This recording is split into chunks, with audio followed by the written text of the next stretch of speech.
he asked me, do you want to go play catch with a football today? And I was like, sure, why not? So we go out, we're playing catch with a football.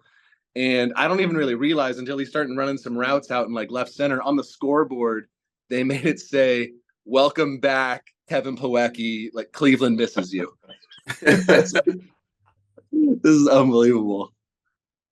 I had nothing to do with it either, I swear. It was like, guys were like, you got to go out and check out the scoreboard. And I was like, no way. You guys are messing with me. And sure as shit, it's up there. I was like, oh boy, that's good. Hey, everybody, and welcome to episode number 183 of the Chris Rose Rotation, a production of John Boy Media. And it's been a while since we said hello to this sucker. I mean that in the most positive way possible. That would be Austin Hedges of the Pittsburgh Pirates, who is having a spring training down in the state of Florida for the first time ever. That's where all the retirees hang out. You're not retired, are you? It's making me think about it. Yeah. They live the life. Everyone just golfs every day, cruising around. It's weird. It's different. We got this like golf pond like right on our balcony where we're staying, and there's just this one crocodile that just swims up and down, just like letting you know, don't even think about it. It's weird. Yeah, let's not do that, because I have read, I mean, it happens like twice a week down in Florida where somebody gets too close to the pond and then that's it. It's over. We saw a lady the other day, just like she saw the alligators going right up to the water, taking pictures of it. And like, you know, like I didn't know if like is it wrong of me that like I kind of sneaky wish she got eaten? Like I feel like she deserved it. What would happen if you saw that? I mean, it would be. I mean, I would go save her, I think, but no, you wouldn't. I think I would if I'm standing and looking at it. I think I have to. No. Wait a second. No, it's over. It is over. That's true. But like, if I could, are you like morally obligated to go like, I don't know, yell at the alligator? Maybe it'll listen. Right, because that'll happen. So what? Okay, let's play this out. Okay. You see said stupid person go up to the pond, gets grabbed, let's say just the leg at first. So rest of body is flailing all over. So you think there's still a shot. That's a shot. You got a shot with that, right? Okay, but what do you do? What do you grab your 4-iron, a knife? What do you do? I think I got to go run to the person and like maybe grab the arm, like help, like pull. Do you think that is the alligator capable of like stop eating her and then switch to me? Is that God, like, yes. You see really? how quick those things are? Yeah, I mean, not in person yet. They don't look fast. Maybe I need to watch some more videos. So you're saying I got no shot? I can't save someone? And I should just sit there and watch and laugh at them? No. I didn't say you should laugh, even though you were the one who said, am I bad if there's a little part of me that says I wanted to see him eaten? Like, I would never have thought of that, but. Well, I mean, you know, when you're watching someone take a photo right in front of the alligator, it's like, I feel like you deserve to at least get bit because you're so stupid. Yeah. Okay. I got it. Okay. We're clear. Now that you're on, you've switched teams a couple of times, right? You got traded mid-season in 2020. Then in the offseason, you signed a free agent deal, 1-year deal with the Pittsburgh Pirates. When you walk into a new clubhouse, it's spring training, because this is the first time you've had to do that now. What do you do? Do you introduce yourself? Hi, my name's Austin. Do you wear name tags? How's that work? That's a good question, Chris, because it's like, no, I know I've told you this before. Like, I'm not an extrovert. I'm extremely introverted. Once I get comfortable with people, then it seems like I'm extroverted, but it's like just kind of like some craziness comes out of the introvert. So like when I go like new organization, like going to a clubhouse, like I'm not the one introducing myself, and I'm terrible with names. So I'm going up to people and I feel so bad. Like they tell me their name and it goes in one ear, out the other. And like, I've tried to explain this to people too, because like, it's not as bad as I think because we're so similar. Everybody in a baseball clubhouse is really, really similar. Like they're, you know, not just how they are, but how they look. Like baseball players, a lot of baseball players look like baseball players, so that we all kind of look the same and we all like the same things. We all talk about the same things. So like it's tough to meet new people when everybody kind of has the same things on their mind and has the same, you have the similar conversations. And so I don't know, I feel like I've kind of had that realization, and it makes it pretty hard to get to know new people until you like really, really try to at least listen to what people call them, because that's the other thing that, like, I'm not Austin. No one calls me Austin. So like, what am I going to go introduce myself? I'm not gonna be like, hey, I'm Hog. Like, that's just weird. So like, like if someone comes up to me like, like Kevin doesn't go by Kevin. No one calls him Kevin. It's like, it's KP, that's Pla. It's like, it's whatever. So even learning your name doesn't even really matter, because then it's weird. Like if someone comes up like, hey Austin, how you doing today? I'm like, that's not my name. Why'd you call me that? Okay. By the way, we will be having Pla, KP, or Kevin join us a little bit later so that we can hang out with a pair of Buccos catchers. What does your wife call you? Babe. We're babe and babe. I mean, she very rarely calls me Austin. I think she calls me Austin if she's mad at me. Ooh. We don't hear that often, though, do we? No, never. Okay, so you played a game earlier today. Is it vino time? You're drinking wine? What are we having? It's vino time. I got a glass of Camus. It's delicious. You gotta reward yourself for doing the thing that you work so hard to do. And it doesn't matter how it went. You did the thing that you wanted to do, and for me, it's like, whether that's spring training of the season, you started and you played in a big league game and it happened, and it's pretty freaking cool, man. It's super cool, and it's nice to, like, during the season, I'll like last year, Maley and I, our thing was whoever caught, the guy that didn't catch brings over a beer, and we just have one beer.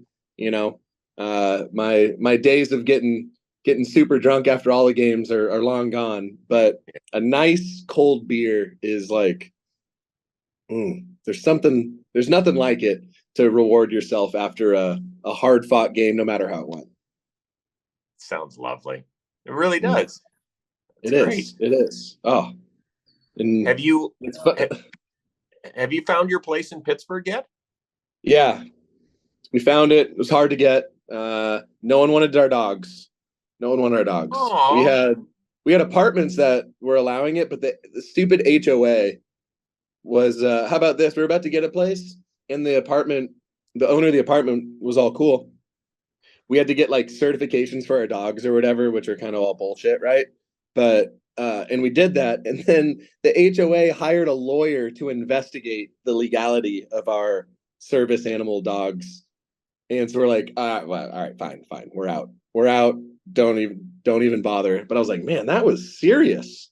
But that's made it hard. But we found a good little spot. It's got a yard, down the street. I could walk to the ballpark if I wanted to. So it's gonna be good. Okay. How do you sign a 7-month lease, 8-month lease is that what you do? Yeah, it's usually 6 or 7 months. And that's another thing that makes it complicated, because first of all, a lot of places don't want to give out, less than a year lease. And then they raise the prices up a ton. So I mean, we're finding places that we're seeing them advertised for, whatever per month. And then if you want to get a 6 or 7 month lease, it almost doubles. But that's part of it. Well, here's the good news, though.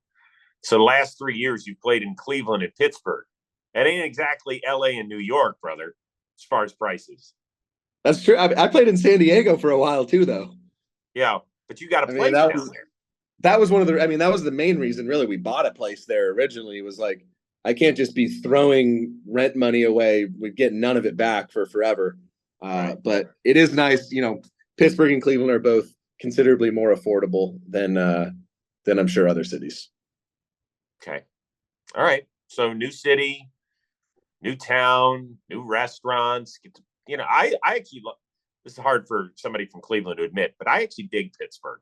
I think it's a cool little town, man. That's amazing. My mom grew up in Pittsburgh. So my mom's from Pittsburgh. So I went to Pittsburgh at least once a year, always growing up. So my grandparents, my cousins, everyone was in Pittsburgh, or somewhat close. So Pittsburgh's like second home to me. I used to go to Pirates games right when PNC Park opened when I was a little kid, with my grandpa. We'd go downtown and be walking around over the bridges and going to ball games. And this guy was going to spring training games. He had autograph from Barry Bonds when he was a rookie with the Pirates, talking crazy old stories. He was probably at the shot heard around the world game, so Pittsburgh goes way back in our family, and it's actually got a very, very good part of my heart. So it's pretty surreal. Like right when we signed, my wife and I went and did the whole thing there, and just walking around the city and going onto the field. It's gonna be pretty special playing there in our home opener. Just from the memories I have from I never would have thought I'd be playing for the Pirates. I've played there plenty of times, but it'll be another thing actually, putting the uniform on and playing. I didn't notice, because you'll play everybody this year. I forget if you go to Cleveland or Cleveland comes to you guys. They come to us. Oh God. I was hoping that once again, we'd be able to get like 35,000 on their feet for another Austin Hedges homecoming. Cause we were there last year in San That was Diego. The worst homecoming ever. There was nothing. Nothing. You didn't love it when the Rose family, every time you That's all I had. I love you. Like, I love you for that. Go warm them up. That was awesome. You were amazing, but that was all the love I got. That was it.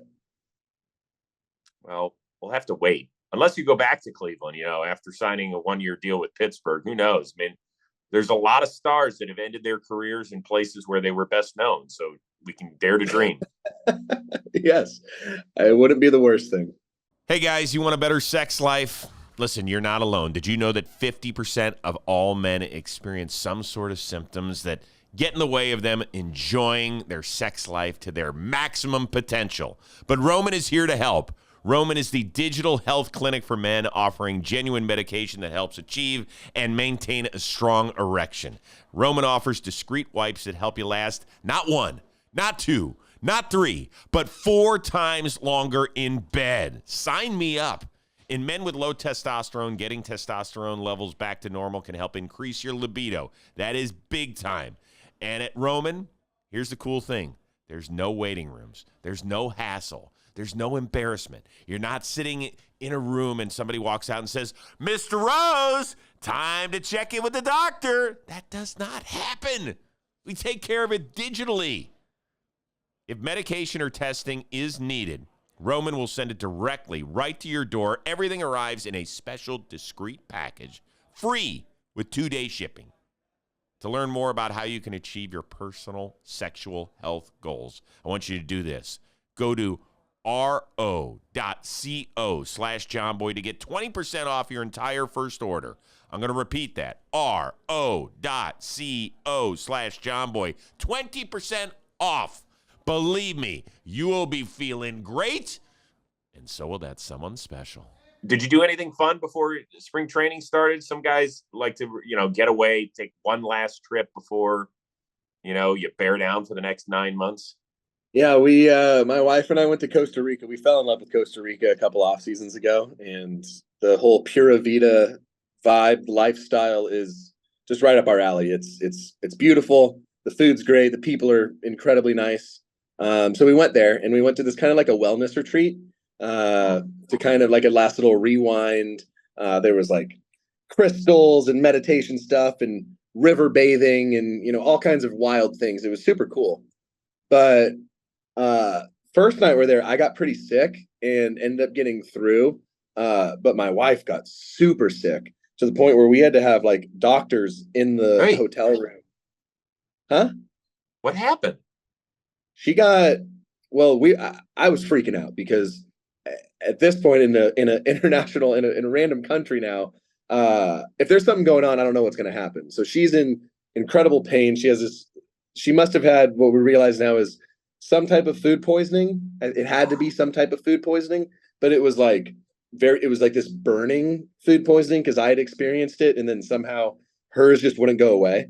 And I don't know what I would have done if it didn't go away, because it was like, imagine like a crazy hot, like acid reflux, heartburn type thing, but like wouldn't go away with nausea. Oh, it was terrible.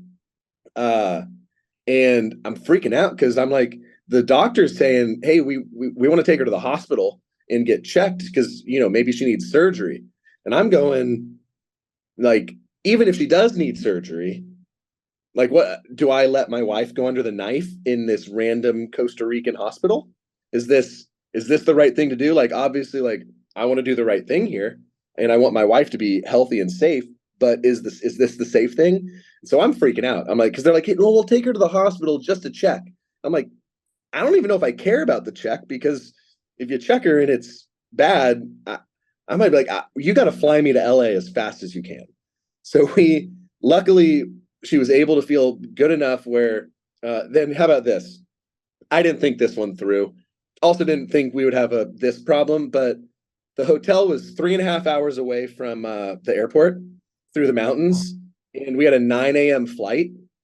So we left at about 2:45 in the morning, basically with her being sick. So I just like load up the car, drive 3.5 hours through the mountains with her basically on her deathbed. I'm just like, I just got to get her to the plane somehow, even if she's thrown up on the plane the whole time. Like, even when we got to the airport, like, she was going to be sick again and ended up not throwing up, which was great, because if she did, she might not have stopped.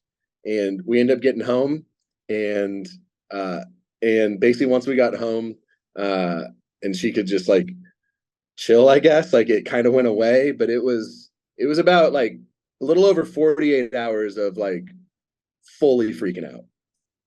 I'm so sorry.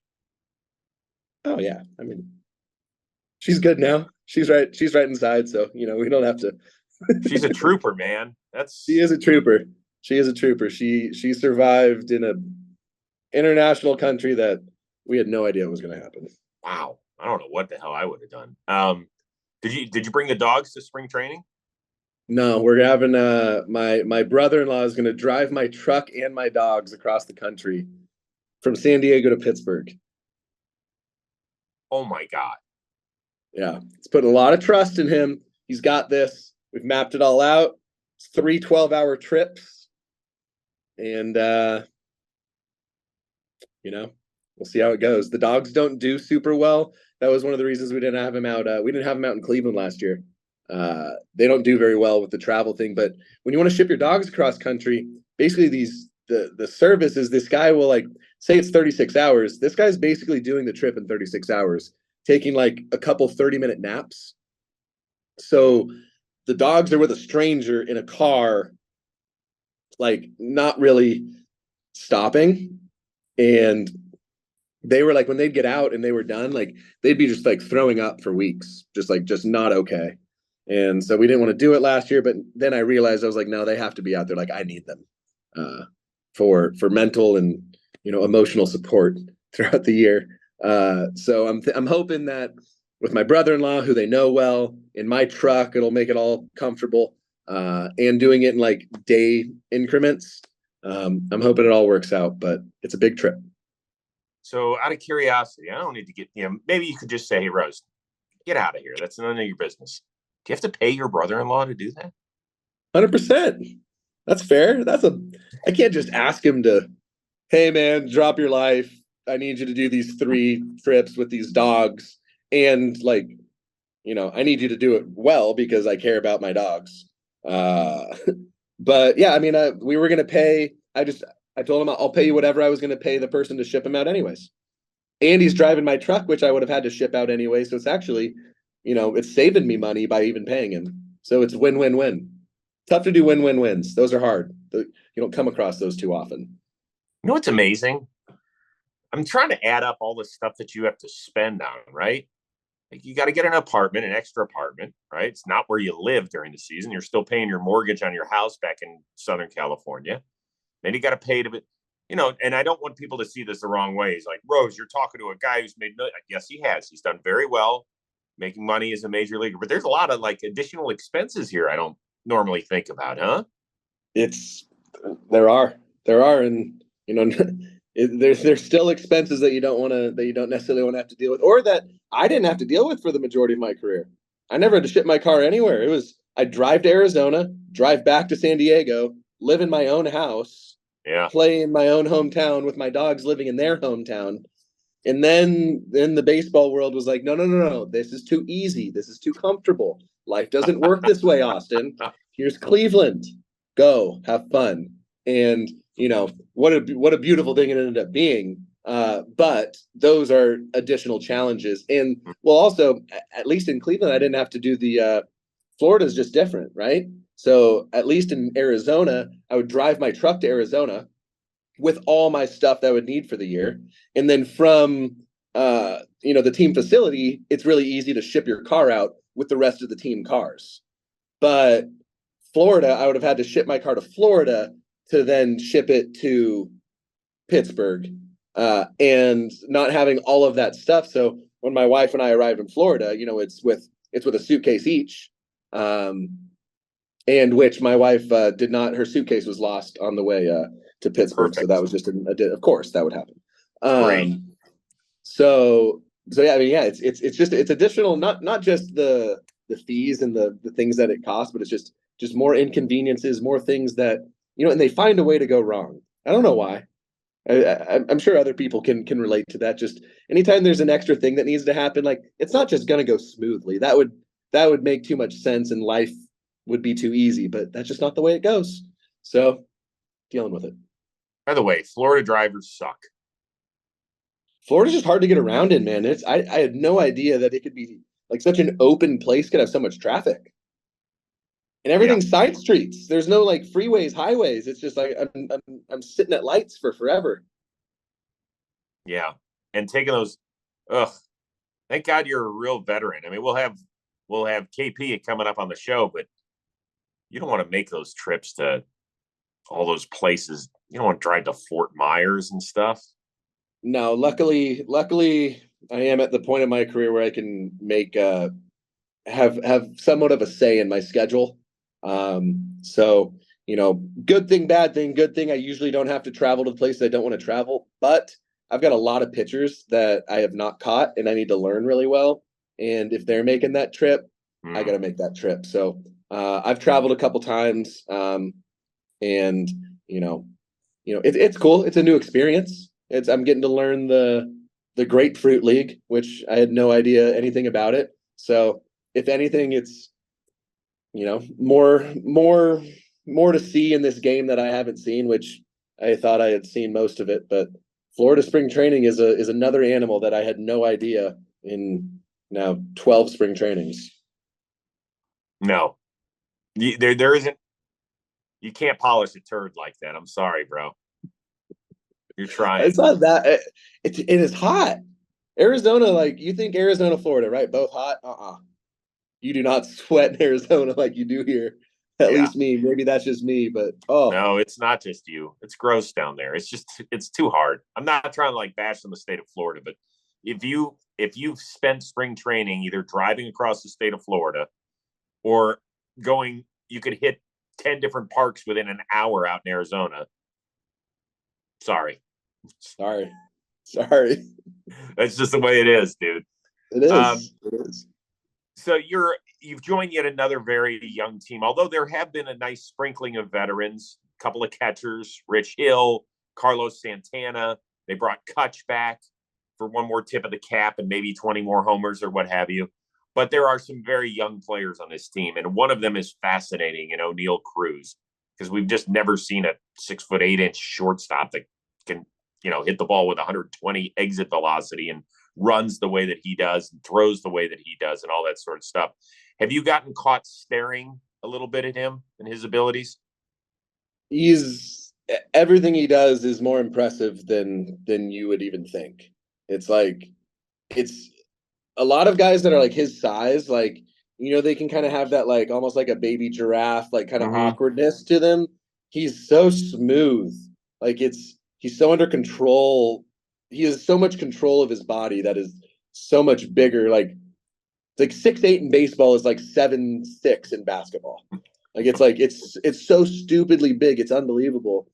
And you don't like when you see like 122 miles an hour off the bat, like I watch that on TV, you watch that on TV. The BP that he takes is the only person I've seen that might sniff what he can do in batting practice is Shohei Ohtani, who is a person that I make a point to go watch hit batting practice when I play the Angels because of how impressive it is. Oneil Cruz is like he's worth the price of admission to watch hit batting practice if he decides to do it. Like he'll take his first 3 rounds and work on things and hit the ball the other way, hit line drives, and he'll have a couple rounds where like he tries to hit the ball hard, and I've never seen anything like it, man. I really have not seen anything like it. It is so special.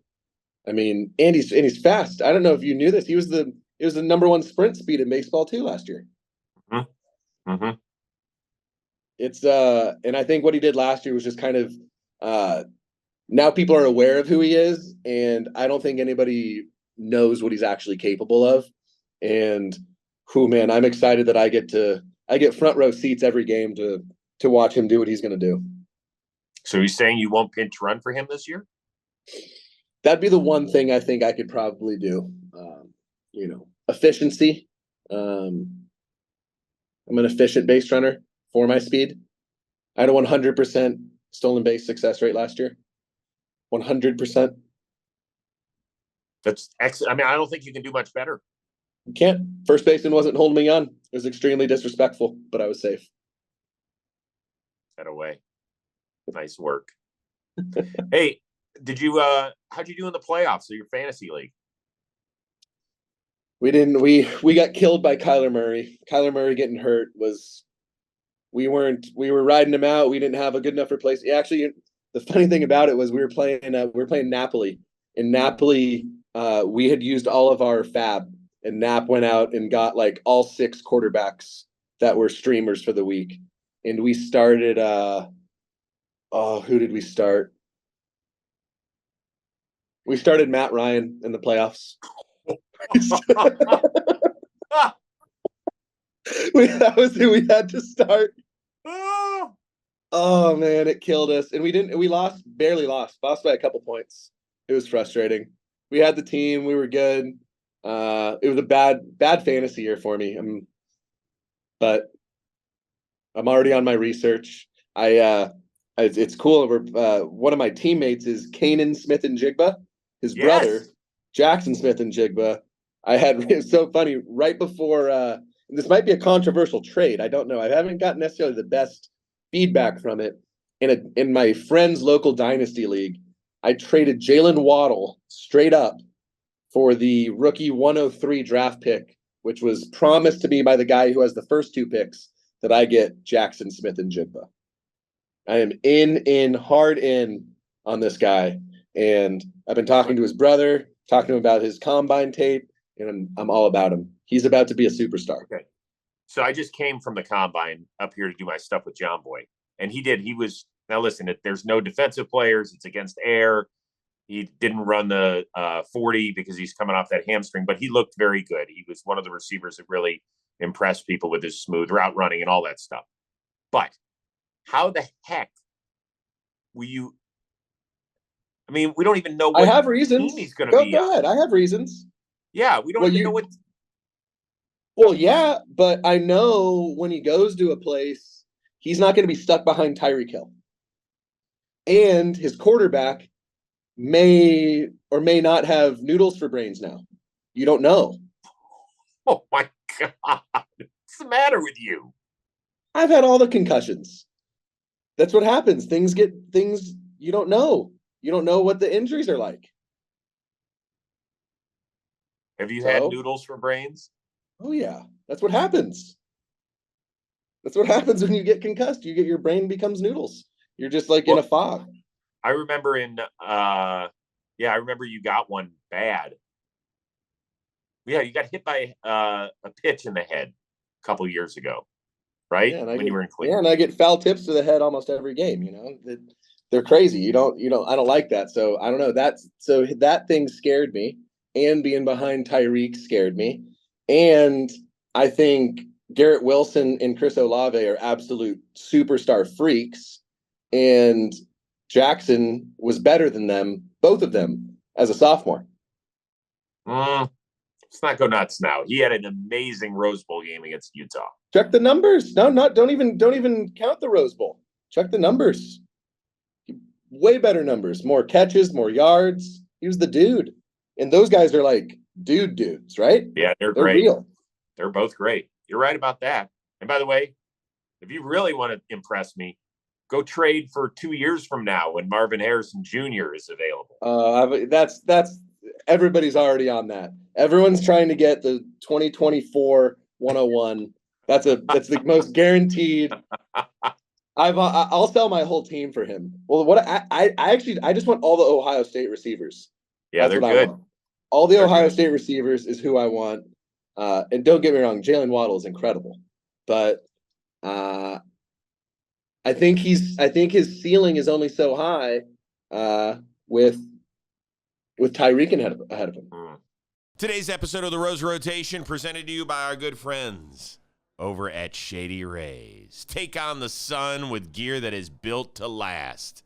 That's right. Shady Rays offers a world-class product that's just as good as any expensive pair, except at the end of the day, you don't look at your credit card bill and say, what the hell did I spend all my money on? Because Shady Rays looks great, makes you feel great and sexy, and it keeps money in your wallet. That's not all. Shady Rays offers the best protection in the history of eyewear. Every pair of sunglasses is backed by lost and broken replacements. Here's the deal with that. Are you like me, where you break several pair of sunglasses every year? I can't tell you the number of times I take them off, I accidentally put them on the driver's side of my car. I get back in my car the next day, and what do I hear? Crunch. Rose's fat ass got in the way of his happiness yet again. Well, guess what? All I do is pick up the phone. Yo, Shady Rays, I did it again. Chris, this is the 6th time in the last 2 years you've done it. But we're not going to be mad at you. You know what we're going to do instead? Send you a new pair of shades. No questions asked. That's it. They're non-judgmental.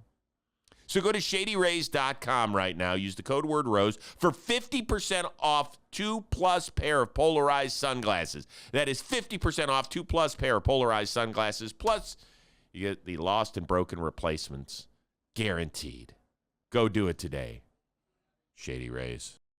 So you know what I'm doing up here with the John Boy family? We're shooting Blitzball Battle 3. You know, you've seen our Blitzball Battle stuff, right? Where it's kind of like, what's that? Oh yeah, come on, man. Spin it up. Check out our Warehouse Games channel. Be part of the family. We love you. You should love us back. It's awesome. I do. So I love you guys. I love all your stuff. I just don't know what Blitzball is. Yeah. So Blitzball, think of it as it's wiffle ball without the holes in it. And so the ball has some indentations, and the pitches you would love it. Oh, okay. I have seen this. I just didn't know it was called Blitzball. I know what you're talking about. So Moylan and I call all the games. We've got 17 games that we're going to tape over the next 5 days. And Plouffe is the 2-time defending champion. And, he's also the reigning MVP of the league. It's some crazy shit, though. It's really, really cool. Yeah. Looks like a blast. I don't know how you ever hit one of those pitches. Well, yeah, it's pretty crazy. I think we're trying to do a battle in LA at the end of this year. I told you about it, where you should come up and be a manager. You'd be excellent. Ooh, I would love to do that. Yeah, I'm in. We would. So you could even stay over the Rose House if you wanted to. Have a few Bud Lights. Yeah, whatever. We can go out, team dinner. Be fun. Team dinner. Oh, all right. With our squad. Do I have any as a manager? Do I do anything, or am I just there? Well, you could decide pitching changes and stuff. That's a big deal. But now I got to do homework too. I got to know my arms. Who throws a underhand screwball rise ball? Because these balls are moving they're defying physics. Yes, that's all true. What would you call have they made up names for these pitches that do that? Yeah, so in Blitzball, one of the best pitchers from the previous season is Nicky Cass here with us, And Nicky has, I think, 5 different pitches, but they're not called like 2-seam, 4-seam, slider. He's got names for them, which I will be using. And so you have to watch it when it comes out in May. It's pretty awesome. Okay. Yeah. It's some crazy stuff. Yeah. Yeah. Ball Oh really my moves. gosh. How do you? Yeah. And are they throwing it like similar to a baseball, like a pitcher would, like just like spinning it with like, or they got to be using sticky stuff, huh? They're using spider tack and all that stuff, aren't they? This is a non-spider tack league. Okay, there's integrity on the line when you're Are talking you about going football. and checking gloves afterwards? Is that your job? Does Bob Costas do that when he calls playoff games? No, he just Oh, calls are there umpires? Yes, of course there are. Okay. Of course there are. Jeez. This is a big time deal. It's for 10 grand. Come on, man. Well, how much do I get what does the manager get for a win? You get to put it on your resume, man. That's fair. Okay, that's actually good. I mean, if you don't think that will help you next year in free agency, that's true. then you're nuts. Blitzball manager champion Blitzball manager. That's got a nice ring to it. Yeah. I mean, I smell a couple additional mil just out of that alone. I'll put that on my resume and then like sometimes catches in the big leagues. Yeah. Emphasis on sometimes. Sometimes. Have you talked to my buddy Maley? I talked to him right before spring training. He's doing good over there in Cincinnati. He's going to help them out a lot for sure. I know. I was planning on FaceTiming him after we got done talking, just to give him the heads up that he's been surpassed with another hot boy catcher. Yeah, it's better for him to hear it from you. It is. I don't want him to go on Instagram and see a clip of, and have him think I'm cheating on him or something. But right. Sadly, it is a business, and the business is not just for baseball; it's for handsomeness as well. Yeah. Well, we've had a lot of his teammates on this show, so I don't want Votto or Jonathan India or now Will Benson, coming up to him and letting him know when it should come out of your mouth. So that's classy. I will. I'll let him know. He's going to be disappointed, but it is what it is. Okay. We'll get to our guest, Kevin Plawecki, or KP, in a moment. All right, we continue on with the Chris Rose rotation, and this happens at least once a year. We have to invite in, because he feels so alone if he doesn't have another catcher with him. This would be Austin Hedges' teammate now in Pittsburgh, Kevin Plawecki. Kevin, it's good to see you, man. Look at you. You got your hair all spruced up for this. What'd you think? You were going on the Tonight Show? Well, I had to act like it. I've been laying in bed for the last 3 hours, so I had to do something to it. Seriously? That's what you do when you don't catch on a given day, you just chill and hang out and watch Netflix? Yeah, it's exactly what I did today after workouts. But some of us had to go to Tampa last night playing a night game against the Yankees. So it's a touch justified. So, yeah, but that's exactly what I did today. Mm-hmm. Okay. Hedgey, what did you tell me in the off season that you guys are calling yourselves now? Well, I mean, after some deep digging and some good research, I feel confident that Kevin and myself are the most handsome catcher duo in the big leagues currently. Yeah, sure, I agree. He has no choice. You have no choice now. Well, I definitely bring you up a little bit, so we even each other out.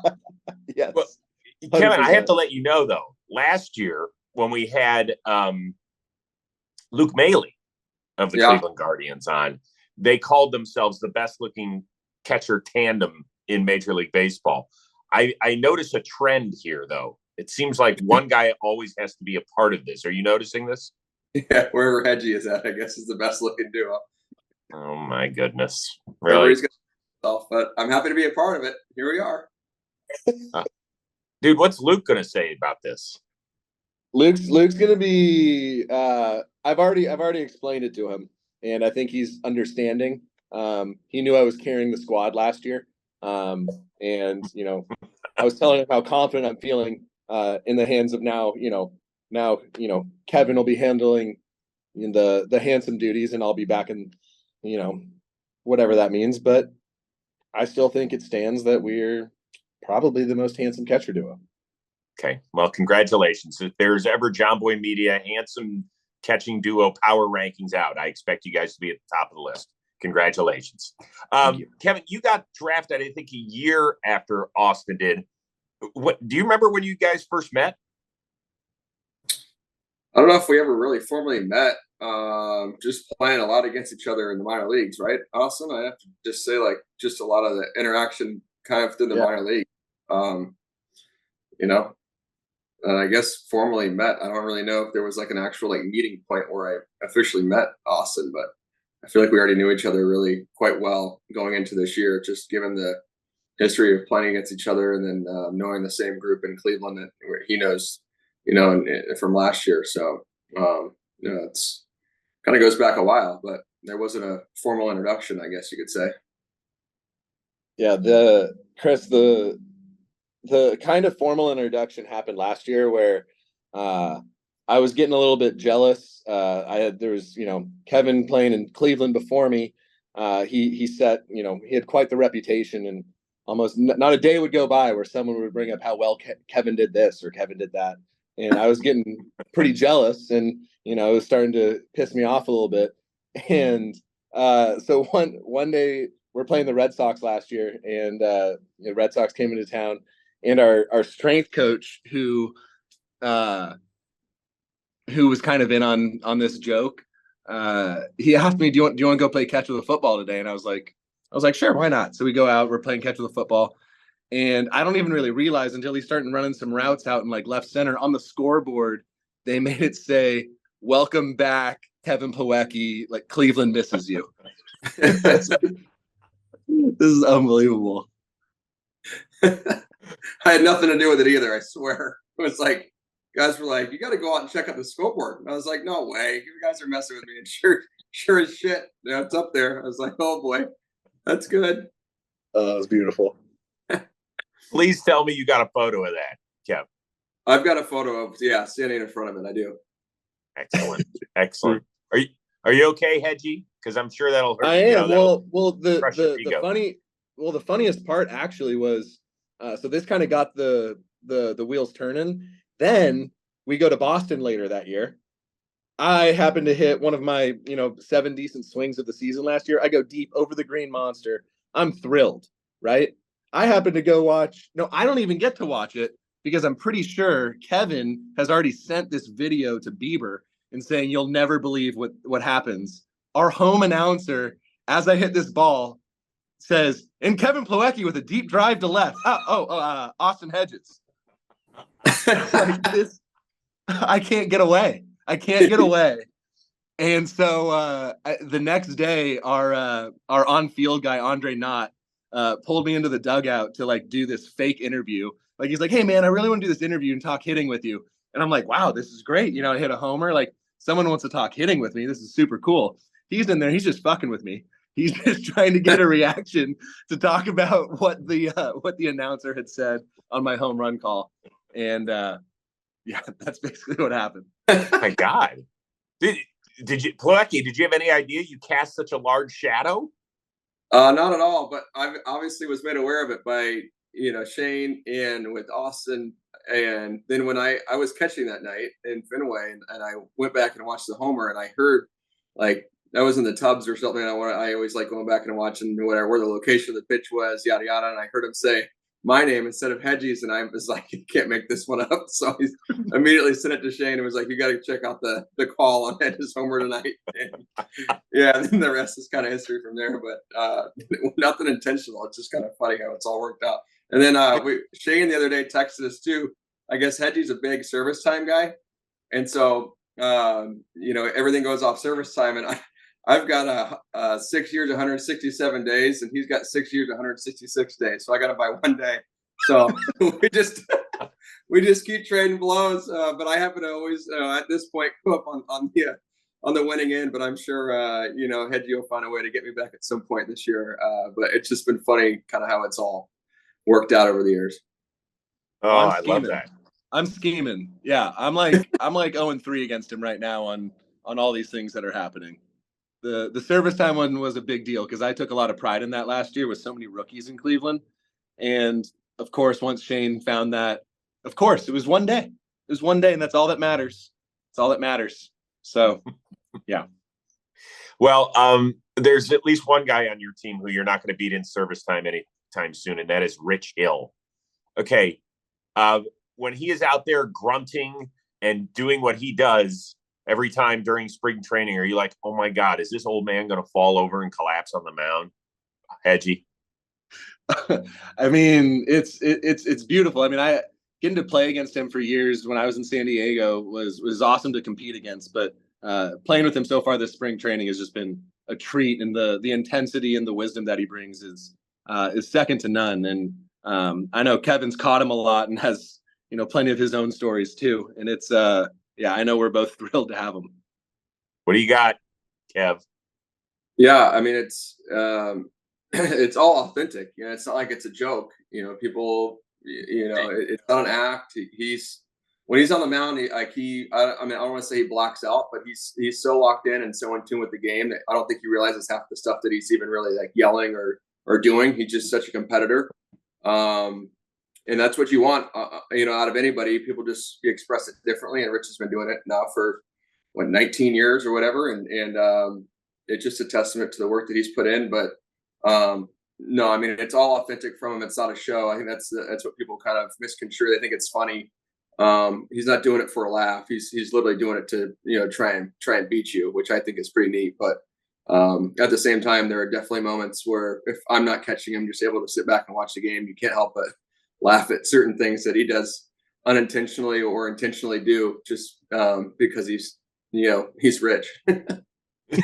Well, he's a former guest here on the Rose Rotation. We talked to him about it, and he's got a young son, and he said that he was swearing so much that one time his kid was in the back seat and like something went wrong in the car, and I think the kid yelled like "fuck" or something, just because he listens to Pops' games, and all of a sudden you never know what's going to pop out of there.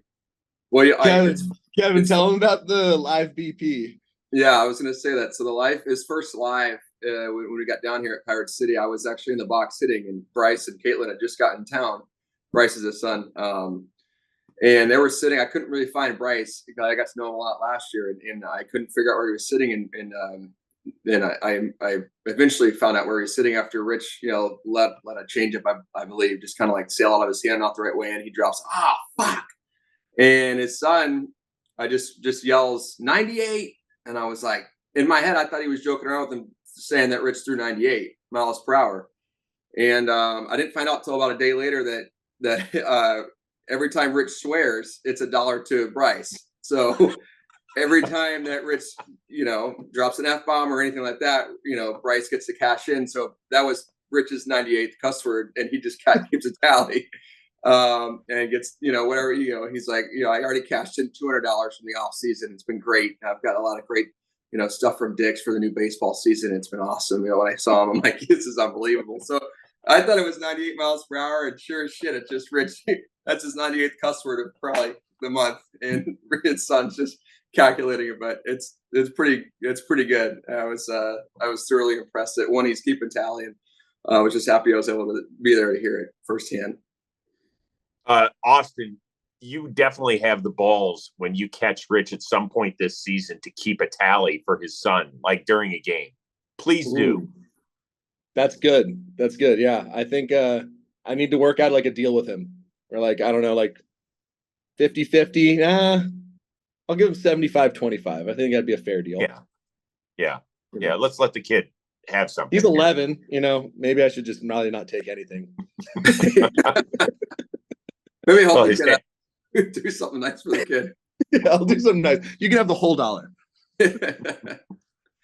All right, guys. So I want to get a catching perspective from the pitch clock. I want both of you to answer it. Do we love it? Do we deal with it or do we hate it? Austin, you go, and then Kevin. I'm pretty torn.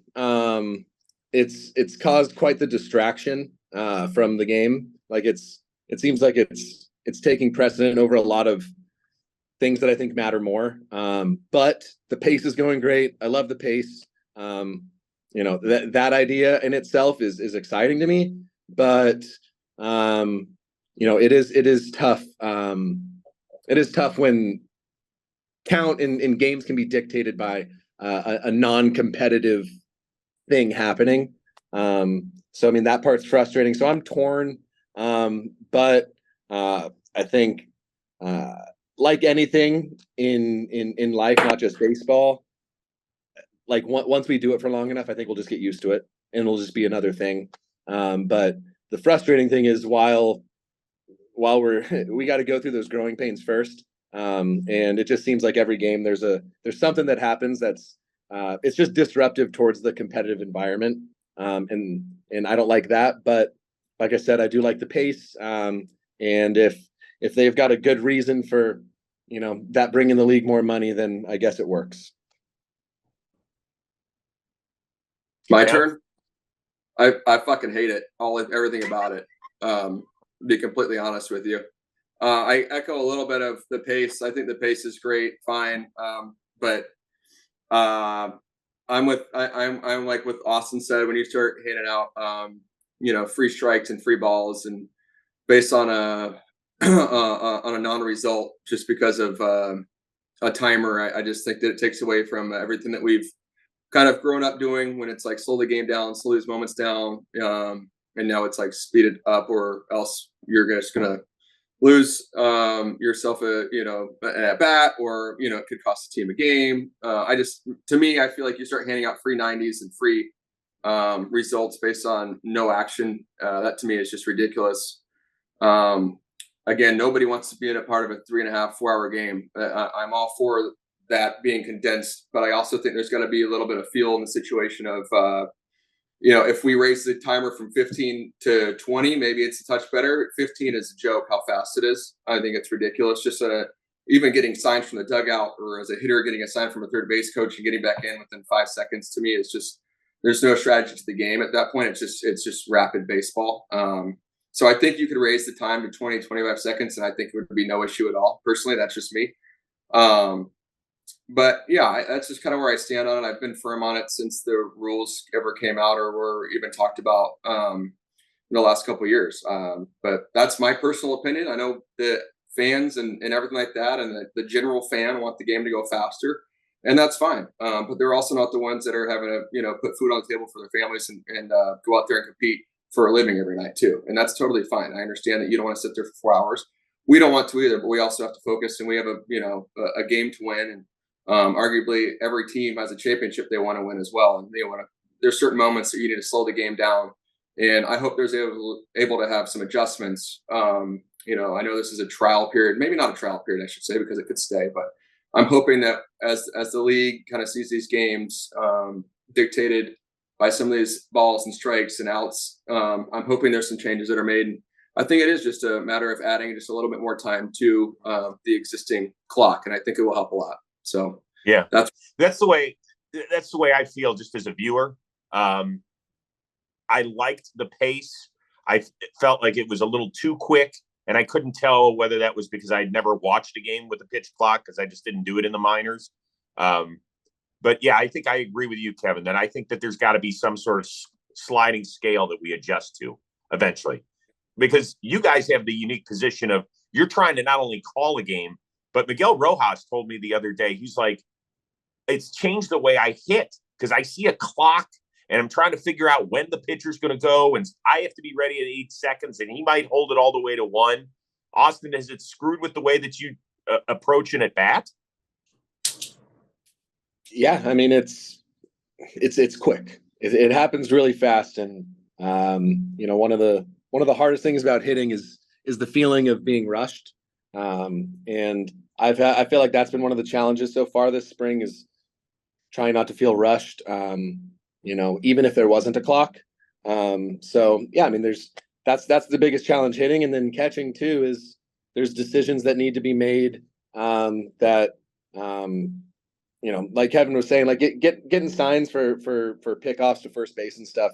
That can take a few seconds. And then if your pitcher shakes off a couple times, it's tough that you either have to you got to burn a timeout or take the ball, and that can be frustrating.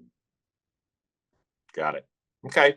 I do think that we'll figure out some sort of happy medium. I certainly hope we do.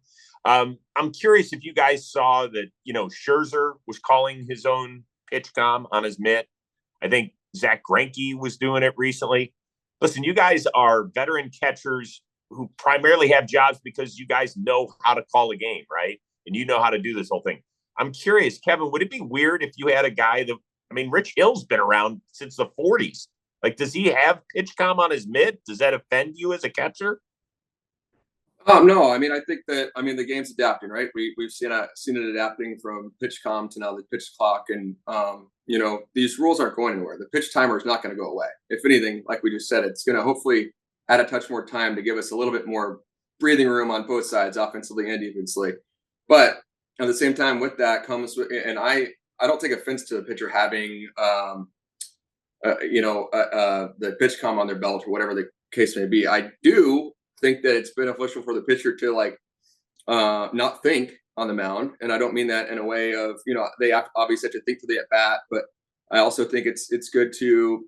I think what the buttons will do as a pitcher, and I think it'll vary depending on what the pitcher wants to do. I think it'd be good for like Rich, for instance, or whoever to know where a couple buttons are at, so they're not having to find there's 9 buttons on there to try and figure out which pitch they want to throw. But if there's a quick one where they know quick, we're like, hey, you can press the button quick and it's X pitch, or you switch the buttons up so you're not always going to the belt when it's a fastball, or but if there's a way to somewhat speed it up, or like they know that they want this pitch next pitch, I don't know, I think that it would help kind of just the flow go that way. But again, it just kind of the pitcher has to feel comfortable doing it, and you obviously don't want to be predictable on like, so and so is going to the belt every time, and it's always a slider, or it's always one pitch. So I think it just kind of whatever the pitcher wants to do. But I wouldn't take offense to it. At the end of the day, we're just putting a logical suggestion down for what we think is the best pitch to throw, and the pitcher has a overrides us if they feel a certain way. And Austin will agree. You want your pitcher throwing whatever pitch that is with conviction over what we feel like is best. So, it really kind of goes hand in hand. So I guess we'll see who all decides to do it. Okay. Hedgey? Yeah, I completely agree 100%. I think there's, I think it'll be cool for, honestly, it might really help certain organizations that might not have the smartest catcher back there.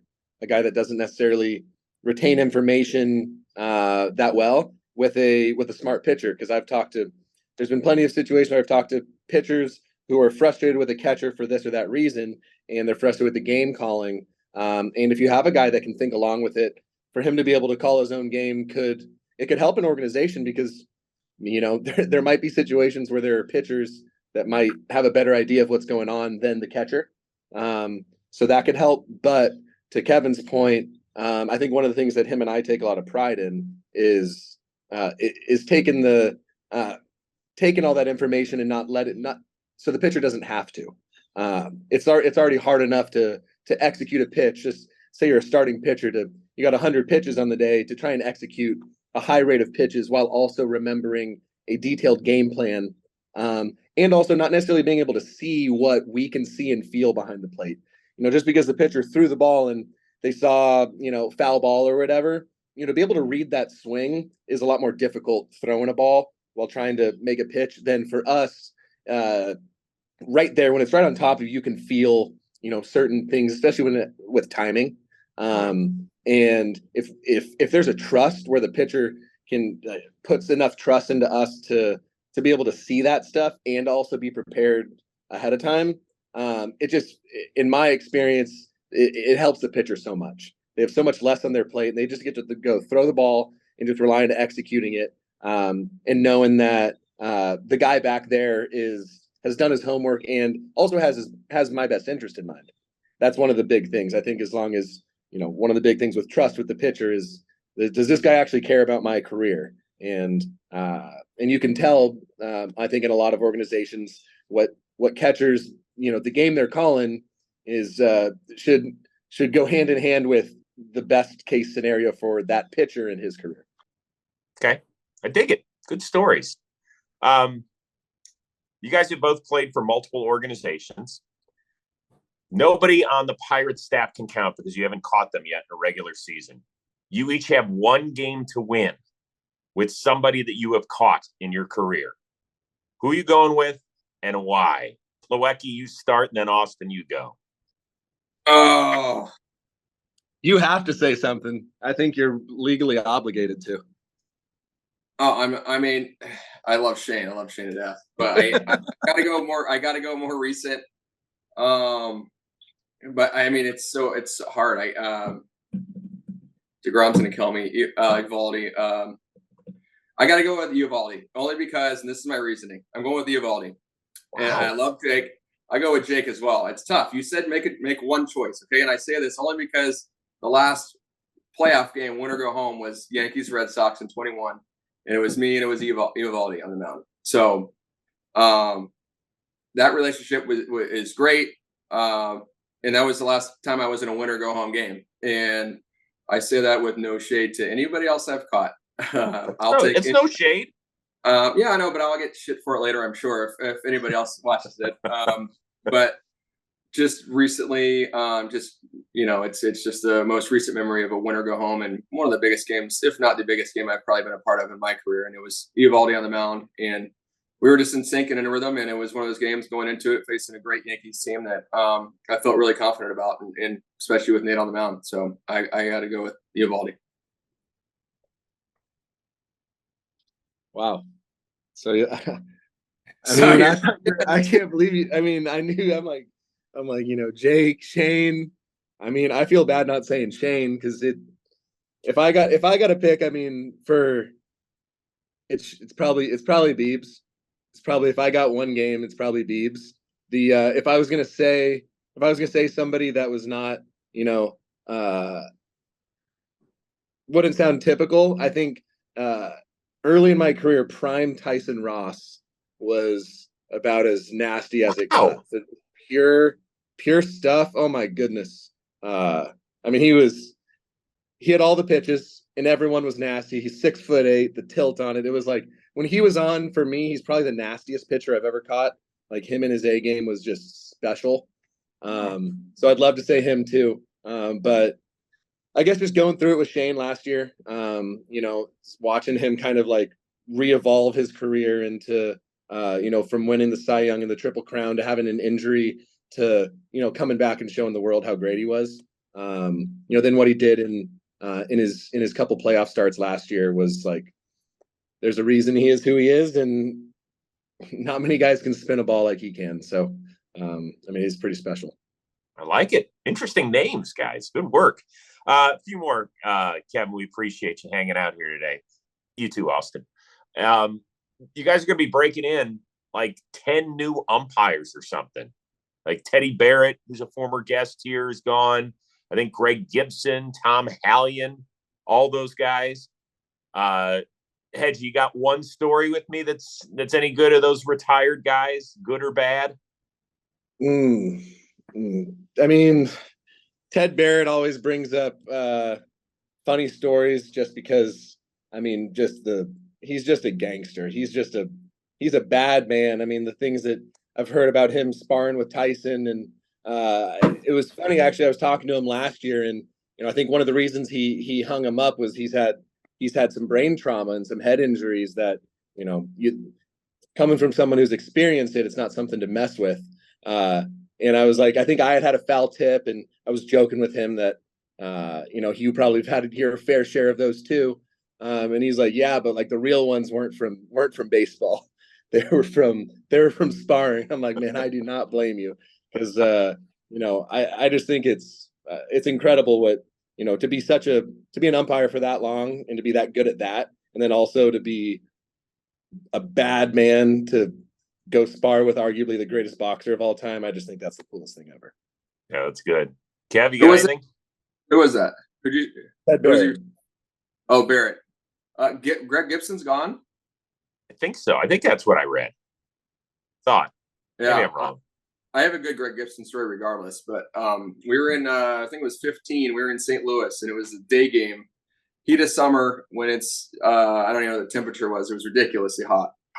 And I was a rookie. It was my rookie year. And I think he punched me out on a pitch that I thought was a ball. He didn't, he thought it was a strike, rung me up. And then I said a few words in the box as I walking back. He didn't say anything at all.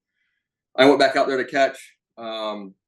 And I kept saying, like, that's off. It's bullshit. I don't know. I can't remember exactly what I said. He stood right in front of me.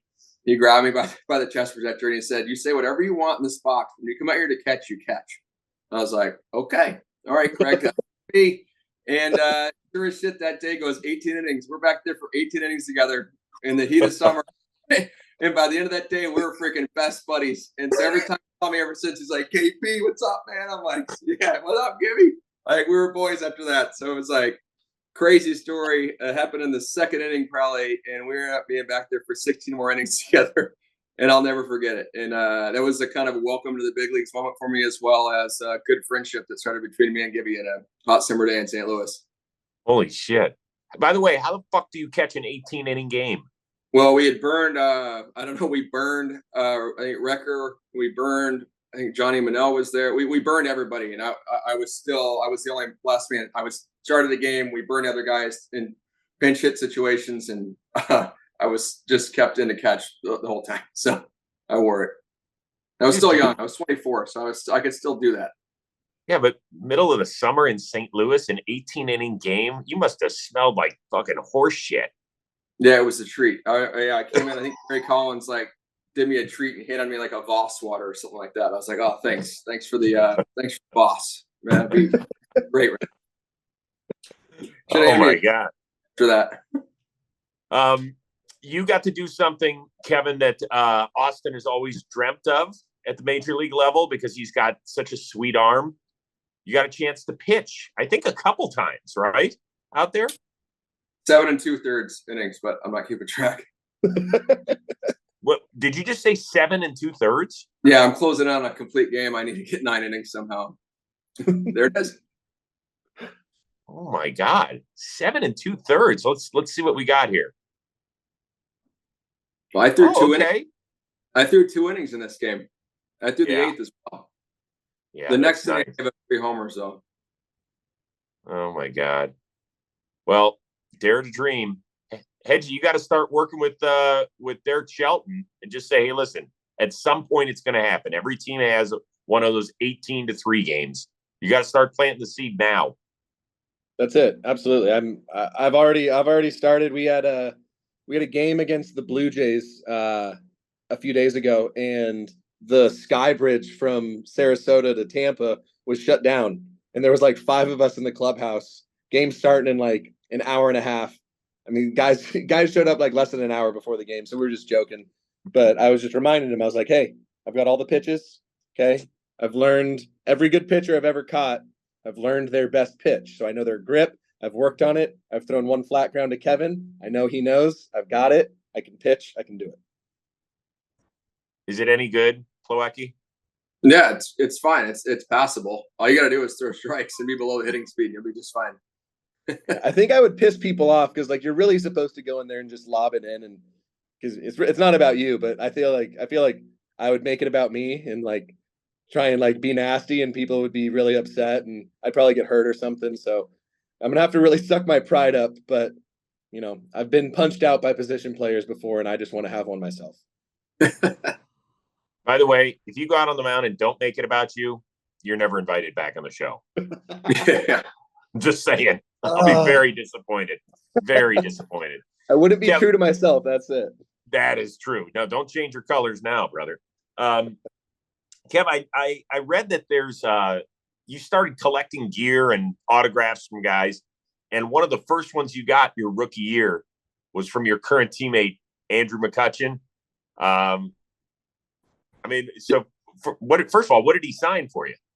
Just a baseball in the sweet spot. So my rookie year, Michael Kadire was telling me about just the things that he had gotten over the years from teammates of his and guys he's respected in the game and enjoyed playing against. And I thought it was really neat. And we happened to be in Pittsburgh at the time, and I was very nervous and didn't know really what to do, but I always respected McCutchen and just, everything that he had done. And I was like, what better person to start this whole thing off with than ask McCutchen for a ball? I don't even think I personally asked him. They just kind of asked the clubby or whoever to see if McCutchen can send a ball, and they sent it over. And, I asked him, and sure shit he did. And then from there, I just kind of kept going. And, it's just a cool way to, I think, just, I just respect the peers and the guys I've played against and played with. And it's something that I've done now over the last however many years it's been. And now I've got a good collection of bats at home, and I've got some balls framed in some different frames in the house. So it's just a cool way to hopefully, I'll look back one day and look at all the people I was able to play with and against, and hopefully my kids will be able to enjoy it as well. And it's just a fun way to kind of look back and say, oh, I got, Buster Posey's autograph here. Or I had Molina sign this ball here. Or Judge signed me a bat in 20, or, whoever. It's just different walks of the game over the last 8 years. It seemed to go by like that. But I'm able to look back. I had Vince Scully sign me a ball in LA his last year in the booth. So it just different stuff that, over the years, and it'll be cool to look back on. And already is cool to kind of go back and add to the collection after each year to, put the new guys on the wall and add the new bats that I'm able to put in the den. So, it's come a long way, but McCutchen was the first start, and thank God he sent that ball back, or else I might not have kept going with it. I love it. That's good stuff. Well, listen, man, thanks for hanging out today. We really appreciate it. Obviously, you've made a tremendous name for yourself because, even on a certain broadcast, your name is prominently displayed, even when another guy does hit a home run. Because believe it or not, we found the clip. Robbie? Kevin Plawecki, or rather Austin Hedges, I beg your pardon, smashes one over the green monster, and it's 2-0 Guardians. I love watching myself hit homers, and I hate this video. Oh, boy. I love it. That's all time. Now look at us. Full circle, kid. Full circle. Now look at us. It's awesome. I am too. I love that I'm catching too. You had to be. It was perfect. Yeah. Let's put that on a running loop in the Pirates clubhouse sometime next week, guys. It'll be awesome. Kev, best to you and your family. Stay healthy. Have a great 2023, and be careful next to my man Hedges. You got to keep him in line, okay? All right. Sounds good. We'll keep each other in line. Love it. For our one-of-a-kind producer, Robbie Scirocco, and Kevin Plawecki, and Austin Hedges, part of the best-looking catching tandem in the show, I'm Chris Rose. We'll see you next time on the Chris Rose Rotation, a production of John Boy Media.